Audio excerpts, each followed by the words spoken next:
त्याच मुद्द्यावरून प्रश्न विचारणार आहे की जर भाजपकडे एक मोठा असा एखादा मित्रपक्ष नाही आहे, उदाहरणार्थ अकाली दल होता, गेल्या वेळा शिवसेना होता, असे प्रमुख मोठे पक्ष नसताना भाजप जर निवडणुकीला सामोरं जात असेल तर भाजपच्या स्वबळावर इतक्या जागा येणं शक्य आहे असं तुम्हाला वाटतं का? आणि दुसरा एक मुद्दा म्हणजे 10 वर्षाच्या अँटी इन्कम्बन्सीचा भाजपला फटका बसेल असा जर एक सर्वसामान्य संकेत असतो की 10 वर्षानंतर सत्तेत असलेल्या पक्षाविरोधात साधारण जनमत संघटित होत असतं आणि साधारण आम्ही मतदारांशी बोलत होतो त्यावेळेला मतदारांमध्ये एक संभ्रम दिसून येत होता. असं असताना हे यश तुम्हाला वाटतं का की भाजप इतकं लँडस्लाइड विक्ट्री ज्याला म्हणता येईल अशी मिळवू शकेल?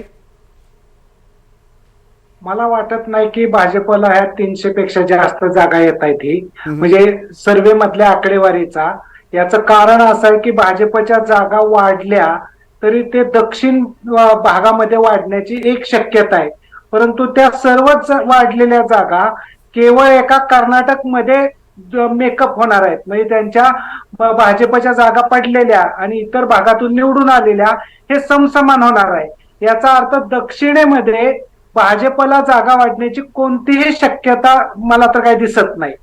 आता राहिला दुसरा मुद्दा, तो म्हणजे हिंदी बेल्ट मध्ये जागा वाढतायत का कमी होत आहेत त्यांच्या, तर ते काय मी म्हणत असं नाही की फार मोठ्या जागा म्हणजे कमी होत आहेत, परंतु कुठे 4 कमी झाल्या, कुठे 5 कमी झाल्या, तरी सुद्धा जागा कमी होण्याच्या शक्यता ज्यादा आहेत. महाराष्ट्रात तर ऍक्च्युअली पोलमध्ये दाखवलेलं आहे, म्हणजे सर्वेमध्ये, की त्या जागा कमी होत आहेत.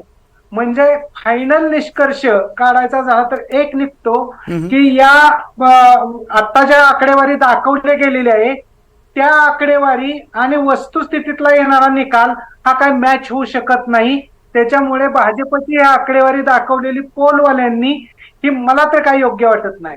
राहिला मुद्दा दुसरा, तरी सुद्धा समजा ही आकडेवारी प्रूव्ह झाली तर याचा एकच अर्थ होऊ शकेल मग की जे भाजपचे मतदार गेल्या 5 वर्षामध्ये होते आणि त्यांनी प्रचंड बहुमताने जिंकली होती निवडणूक, ते जे काय 2 लाख 3 लाख मतांनी आले होते, ती निवडणूक क्लोज टू क्लोज आली आणि नंतर भाजपकडे काटावरती सरकली, असं काहीतरी एखादं मग होण्याची शक्यता आहे.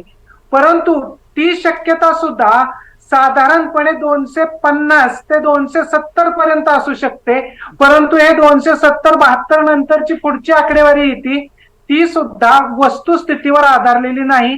त्याच्यामुळे हे दाखवलेले आकडे कुठून आणणार हा प्रश्न सुटूच शकत नाही जोपर्यंत निकाल लागत नाही तोपर्यंत. अगदी आपण जरा चर्चा पुढच्या मुद्द्यावर नेऊया.